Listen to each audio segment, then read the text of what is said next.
அதிகாலை 4 மணிக்கே மங்கையர்க்கரசியின் நாள் தொடங்கிவிடும். ஊரே உறங்கும் போது அவள் வாசல் தெளித்து கோலமிட்டு அடுப்பு மூட்டி காவி தயாரிப்பாள். தன் கைகளால் அம்மில் அரைத்து ருசியான கிராமத்து சமையலை செய்வாள்.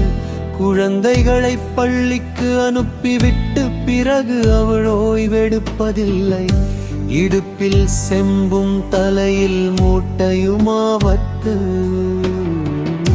நிலத்திற்கு புறப்படுவாள். வயலில் நாற்று நடுவதும் தலையில் பழியு அழுக்கு பாரமாக தெரிவதில்லை. வெயிலை பொருட்படுத்தாமல் மற்ற பெண்களுடன் பாட்டு பாடிக்கொண்டு உழைப்பதில் அவளுக்கு ஒரு தனி மகிழ்ச்சி. மாலைக்கு திரும்பியதும் மீண்டும் வீட்டு வேலைகள் விளக்கேற்றி வைத்து குழந்தைகளுக்கு பாடம் சொல்லி தருவாள். நிலவெளி சத்தியத்தில் அவள் குடும்பத்தோடு உண்ணும் இரவு உணவும் அன்றைய பகிரப்பல்களுமே அவளது களைப்பை நீக்கும் மருந்துகள்.